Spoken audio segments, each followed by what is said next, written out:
와, 가정예배 시간이다. 왜 이렇게 일주일이 빨리 와?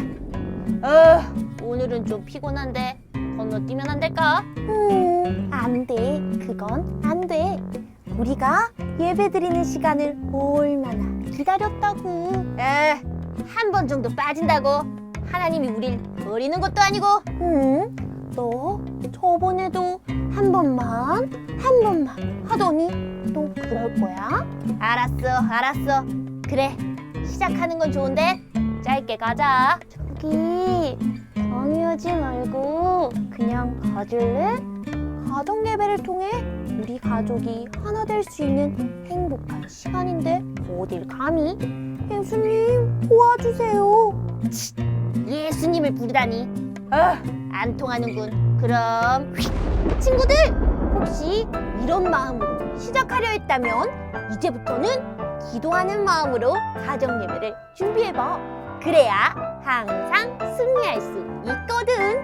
자, 그럼 1, 2, 3 가정예배 시작한다. 출발!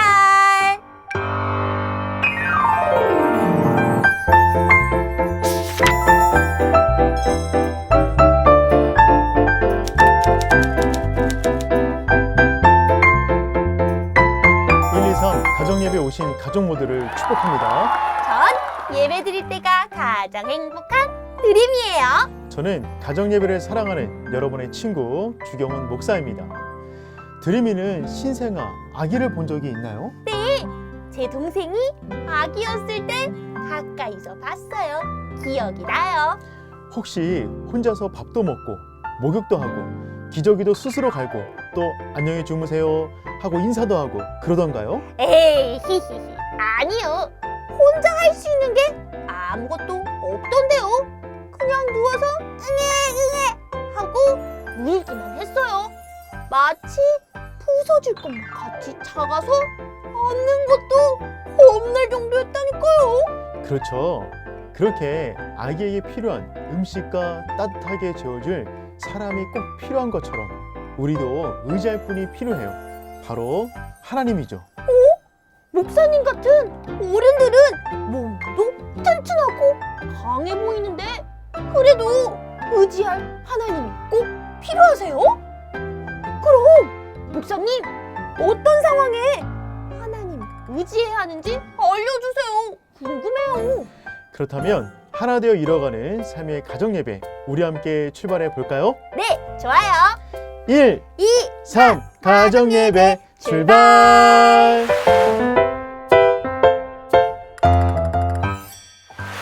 가정예배에 들어가기 전에 기도로 시작하려고 합니다. 오늘은 누가 기도하면 좋을까요?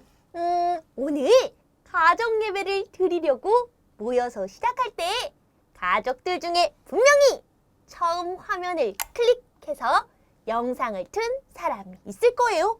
그 사람이 기도하면 어떨까요? 기억을 잘 살려보세요. 혹시 한 명이 아니라 서로 자기가 했다고 말한다면 여러 명이 기도해도 괜찮습니다. 네, 기도는 하면 할수록 하나님과 가까워지니까요. 자, 기도자는 진심으로 기도를 시작하시면 됩니다. 그런 다음에 다시 화면을 터치해서 1, 2, 3 가정예배 속으로 돌아와 주세요. 그럼 여기를 눌렀다가 기도 후 다시 터치! 1, 2, 3 클릭!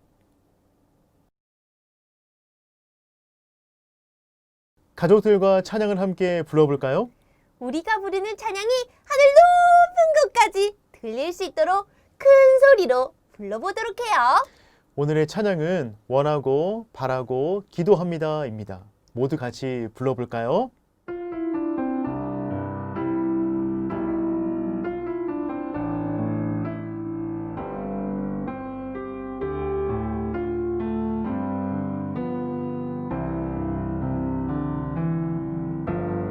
이 세상을 살아가는 동안에 나의 힘을 의지할 수 없으니 기도하고 낙심하지 말 것은 주께서 참 소망이 되심이라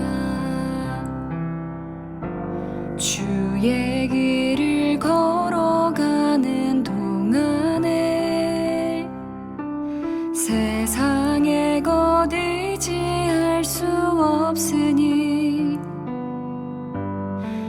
감사하고 낙심하지 말 것은 주께서 참 기쁨이 되심이라.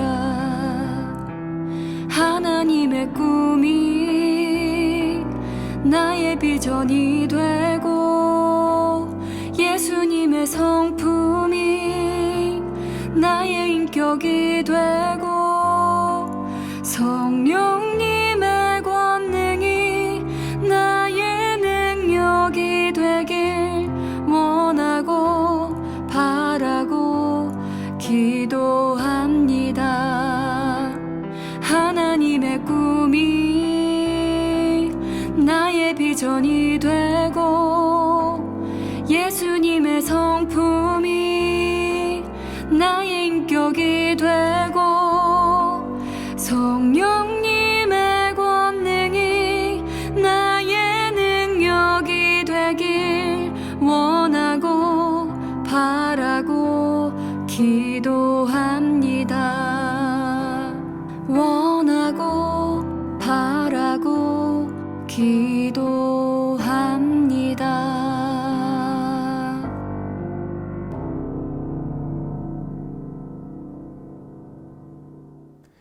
오늘 말씀은 시편 42편 1절에서 11절까지의 말씀인데요. 드림이랑 저랑 번갈아 가면서 읽고 마지막을 다 같이 읽도록 하겠습니다. 따라 읽어도 좋습니다. 하나님이여, 사슴이 시냇물을 찾기에 갈급한 같이 내 영혼이 주를 찾기에 갈급하니이다. 내 영혼이 하나님 곧 살아계시는 하나님을 갈망하나니 내가 어느 때에 나아가서 하나님의 얼굴을 배울까? 사람들이 종일 내게 하는 말이 내 하나님이 어디 있느뇨 하오니 내 눈물이 주야로 내 음식이 되었도다. 내가 전에 성의를 지키는 무리와 동행하여 기쁨과 감사의 소리를 내며 그들을 하나님의 집으로 인도하였더니 이제 이 일을 기억하고 내 마음이 상하는도다. 내 영혼아, 내가 어찌하여 낙심하며 어찌하여 내 속에서 불안해하는가? 너는 하나님께 소망을 두라. 그가 나타나 도우심으로 말미암아 내가 여전히 찬송하리로다. 내 하나님이여, 내 영혼이 내 속에서 낙심이 되므로 내가 요단 땅과 헤르몬과 미살산에서 주를 기억하나이다. 주의 폭포 소리에 깊은 바다가 서로 부르며 주의 모든 파도와 물결이 나를 휩쓸었나이다. 낮에는 여호와께서 그의 인자하심을 베푸시고 밤에는 그의 찬송이 내게 있어 생명의 하나님께 기도하리로다. 내 반석이신 하나님께 말하기를 어찌하여 나를 잊으셨나이까? 내가 어찌하여 원수의 압제로 말미암아 슬프게 다니나이까 하리로다. 내 뼈를 찌르는 칼같이 내 대적이 나를 비방하여 늘 내게 말하기를 내 하나님이 어디 있느냐 하도다. 내 영혼아, 내가 어찌하여 낙심하며 어찌하여 내 속에서 불안해하는가? 너는 하나님께 소망을 두라. 나는 그가 나타나 도우심으로 말미암아 내 하나님을 여전히 찬송하리로다. 아멘. 목사님, 기분이 좋은 날엔 저도 모르게 입에서 찬양이 흘러나오더라고요. 찬양은 기쁨을 표현하기에 딱인 것 같아요. 그런데 이런 날도 있지 않나요? 특별히 기쁜 날이 아닌데도 찬양이 흘러나오는 거예요. 혹은 정말 슬프고 가슴이 아픈 날인데 하나의 찬양에 꽂혀가지고 계속해서 찬양이 내 안에서 흘러나오는 거예요. 네, 그런 날도 있어요. 근데 그런 건 왜 그런 거죠? 그건 마음속에 하나님을 향한 사랑과 갈망이 흘러나오는 것이에요. 그런데 살다 보면 찬양을 부를 일보다 부르지 못하는 상황을 더 많이 경험합니다. 맞아요. 저도 모르게 땅이 꺼질 듯 한숨을 휴 하고 내쉰 적이 있어요. 오늘 본문의 시인은 그런 상황을 맞이했어요. 그런데 놀라운 것은 시인은 내가 여전히 찬송하리로다 라며 의지를 세우고 찬양을 멈추지 않고 있습니다. 찬양이 좋아서 할 만한 상황이어서 찬양을 하는 것이 아니라 어떤 상황에서도 여전히 찬양하겠다고 합니다. 시인이 말하는 여전히 찬양하겠다는 그 순간이 어떤 순간인지 한번 살펴볼까요? 첫 번째로 고통이 있어도 찬양할 수 있습니다. 시인은 지금 엄청난 고통 속에 있어요. 소망이 끊어지고 원수로부터 압제를 당하며 사람들의 조롱을 받고 있습니다. 지금 시인은 타오르는 갈증으로 시냇물을 찾기 위해 뛰어다니는 사슴처럼 하나님을 찾고 있어요. 1절 말씀 다 같이 읽어볼까요? 하나님이여, 사슴이 시냇물을 찾기에 갈급한 같이 내 영혼이 주를 찾기에 갈급하니이다. 사슴의 식도는 셀로판지처럼 얇다고 합니다. 그런데 건조하면 딱 달라붙어서 고통스럽다고 해요. 이런 상황을 생각해 보세요. 밥을 먹다가 매운 것이 갑자기 목에 딱 걸려가지고 숨을 쉬기 어려운 그런 상황을 겪은 분 계시나요? 그때 어떻게 하죠? 허둥지둥 물을 찾아요. 혹은 움직이기도 힘들어서 엄마 아빠를 부릅니다. 시인의 상황이 지금 그런 상황인 것이죠. 살다 보면 수많은 고통을 만납니다. 고통이란 손님은 기대하지 않은 때에 불쑥 찾아와서 언제 떠날지를 몰라요. 이때는 찬양보다는 한숨이 입에 가득합니다. 그런데 시인은 고통 중에도 찬양을 합니다. 5절 말씀 다 같이 읽어볼까요? 내 영혼아, 내가 어찌하여 낙심하며 어찌하여 내 속에서 불안해 하는가? 너는 하나님께 소망을 두라. 그가 나타나 도우심으로 말미암아 내가 여전히 찬송하리로다. 정말 귀한 고백입니다. 이 고백이 있고 고통 중에 부를 찬양이 있는 사람은 절대로 넘어지지 않습니다. 고통을 통한 하나님의 은혜를 알기 때문이죠. 키가 큰 나무에 우둠지까지 물을 공급하는 것은 삼투압의 원리로만 설명이 되지 않는다고 해요. 물을 끌어올리기 위해서는 바람을 이용해야만 합니다. 나무의 흔들림이 물을 펌프질 한다는 것이에요. 흔들림은 싫지만 그때의 제일 꼭대기까지 있는 가지까지 물을 공급한다고 합니다. 고통은 힘들지만 여전히 찬양할 수가 있습니다. 두 번째로 낙심될 때에도 찬양할 수가 있습니다. 김병에 효자 없다는 말이 있어요. 고통이 오래되면 낙심이 되는 거죠. 고통이 물러가지도 않고 도리어 겹겹이 싸울 때 우리는 도대체 하나님의 때는 언제입니까? 얼마나 더 기다려야 하나요? 라는 생각으로 낙심이 됩니다. 낙심이 오래되다 보면 하나님 외에 다른 곳으로 눈길이 가기도 합니다. 예레미야 선지자는 이스라엘의 죄를 생수의 근원 되신 하나님을 버리고 스스로 웅덩이를 판 것이라고 말한 적이 있어요. 예레미야 2장 13절 말씀 다 같이 한번 읽어볼까요? 내 백성이 두 가지 악을 행하였나니 곧 그들이 생수의 근원되는 나를 버린 것과 스스로 웅덩이를 판 것인데 그것은 물을 가두지 못할 터진 웅덩이들이니라. 그런데 그 웅덩이를 팠는데 그 웅덩이는 물을 가두지도 못하는 그런 터진 웅덩이였다고 합니다. 하나님 외에 다른 것으로는 우리의 문제를 해결할 수가 없다는 뜻이죠. 우리 10절 말씀 다 같이 함께 읽어보겠습니다. 내 뼈를 찌르는 칼같이 내 대적이 나를 비방하여 늘 내게 말하기를 내 하나님이 어디 있느냐 하도다. 사람들이 칼을 가지고 나를 찌르는 것처럼 말로 계속 나를 조롱합니다. 너 왜 이렇게 되는 일이 없냐? 하나님이 계신다면 어떻게 이런 일이 일어날 수 있겠어? 다시 한번 생각해봐. 이런 말을 들을 때마다 가슴이 너무 아파요.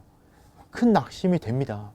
하지만 시인은 이때에도 의지를 다해서 여전히 하나님을 찬양하겠다고 다짐합니다. 11절 말씀 다 같이 읽어볼까요? 내 영혼아, 내가 어찌하여 낙심하며 어찌하여 내 속에서 불안해하는가? 너는 하나님께 소망을 두라. 나는 그가 나타나 도우심으로 말미암아 내 하나님을 여전히 찬송하리로다. 우리의 영혼에게 명령을 하는 것이에요. 우리의 마음은 우리 말을 잘 듣지 않아요. 좋아하는 사람과 같이 있을 때 내 감정을 지키지 않으려고 하는데 자꾸 가슴이 콩닥콩닥 뛰어요. 이때 우리는 심장을 향해 명령하죠. 가만히 있어. 왜 이래? 앞에서 발표를 하려고 하는데 너무 긴장되어서 때로는 우리는 이렇게 말합니다. 경훈아, 할 수 있어. 힘내. 침착해. 낙심될 때 우리 영혼에게 명령을 하는 것이죠. 어찌하여 낙심하며 어찌하여 불안해하는 거야? 하나님께 소망을 둬. 하나님 반드시 도우실 거야. 그리고 찬양하자. 이를 알고 있는 시인은 낙심이 될 때에도 여전히 하나님을 찬양합니다. 하나님 외에 다른 도움이 없기 때문입니다. 낙심은 지치게 만들지만 여전히 찬양할 수 있습니다. 살다 보면 끝이 없는 사막을 걷는 것 같고 나 혼자 던져진 것처럼 느껴질 때가 있어요. 눈물이 음식이 되고 한숨이 언어가 되곤 합니다. 이때 우리는 시인처럼 우리 영혼에게 명령해야만 합니다. 내 영혼아, 내가 어찌하여 낙심하며 어찌하여 내 속에서 불안해하는가? 너는 하나님께 소망을 두라. 그가 나타나 도우심으로 말미암아 내가 여전히 찬송하리로다. 여전히 찬송하는 가정 되시길 축복합니다. 아하, 좋을 때만, 기쁠 때만, 그리고 마음이 내킬 때만 하는 것이 아니라 언제나 어디서나 어떤 상황 속에서도 하나님을 찬양하라는 말씀이시군요. 꼭 기억할게요. 다윗은 위험하고 억울한 상황이었기 때문에 하나님을 의지할 수밖에 없었다고 저처럼 생각하는 친구들이 있을 것 같아요. 그렇게 느낄 수도 있겠네요. 큰 부족함 없이 풍족하거나 특별히 위험에 빠질 만한 일이 없는 그런 친구들도 있을 테니까요. 이럴 때에도 하나님만 온전히 의지하려면 어떻게 해야 할까요? 하나님만을 의지하기가 힘들 때가 있나요? 평안할 때에도 하나님만 온전히 의지하려면 어떻게 해야 할까요? 슬프고 어려울 때 하나님 말고 가장 먼저 찾는 것이 있나요? 그렇다면 그것의 어떤 점 때문에 의지하게 되나요? 아프고 힘들 때도 하나님을 원망하지 않고 찬양하는 사람들의 간증을 들으면 어떤 생각이 드나요? 여러분도 할 수 있다고 생각하나요?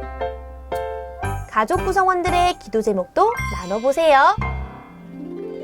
가족들과 함께 세 가지 질문을 가지고 나눠보면 좋을 것 같습니다.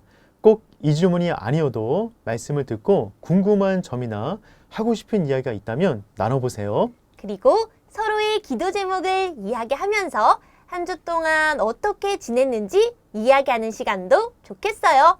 그럼 여기를 눌렀다가 가족들과 나눔 후 다시 터치! 1, 2, 3, 클릭!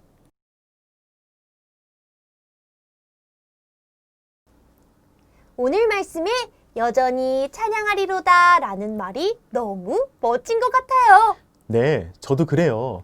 부족함에도 우리를 여전히 사랑해 주신 하나님, 어떤 상황일지라도 여전히 찬양하는 우리 가족들이 되어 볼까요? 우리 모두 함께 부르며 따라해 보아요.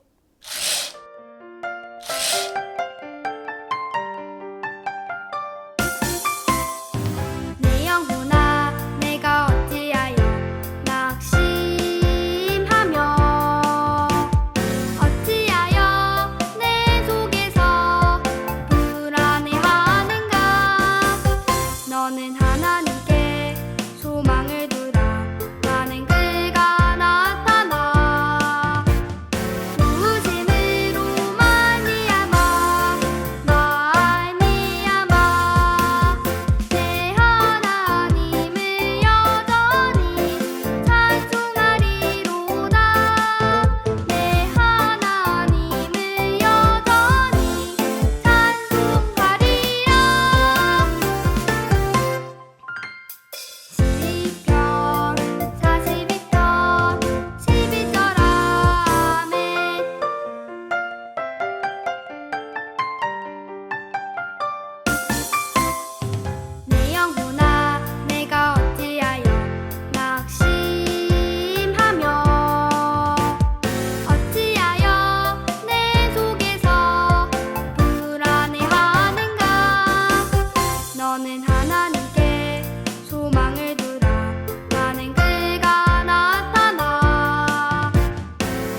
마치는 기도로 가정 예배를 마치려고 합니다. 이번엔 누가 기도하면 좋을까요?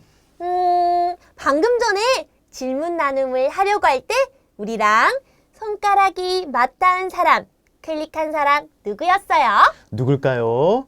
가족 안에서 찾아보세요. 그 사람이 마침 기도를 하기로 해요.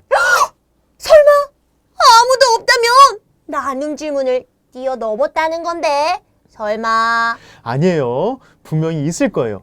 기도할 사람이 정해졌다면 마치는 기도를 해주세요. 그리고 기도가 끝나면 다시 화면을 터치해서 1, 2, 3 가정예배 속으로 돌아와 주세요.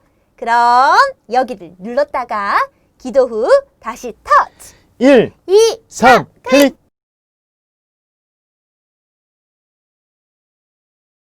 그런데 목사님, 기도는요 길수록 좋은 건가요? 하나님께 하고 싶은 이야기가 많다면 긴 것이 좋겠지요. 그런데 기도의 시간이 짧고 긴 것이 꼭 중요한 것이 아니라 기도의 대상이 누구이며 내가 어떻게 마음을 담아서 기도하는지가 더 중요해요. 그런데 기도 이야기를 했더니 생각났는데요. 다음 주 11월 1일부터 21일간 하는 다니엘 기도회 말이에요. 그 기도회를 통해 가족들이 모여서 21일간 함께 예배드리면 좋을 것 같아요. 네, 가족 모두 다니엘 기도를 통해서 은혜 받는 11월이 되시길 기도할게요. 우리는 지금 이전과는 조금 다른 다니엘 기도회를 준비하고 있습니다. 이전과는 모습이 조금 다르더라도 비록 직접 그 자리에 가지 못하더라도 참여할 수 있는 길이 있어 감사합니다. 가정, 교회가 되다. 2020 다니엘 기도회.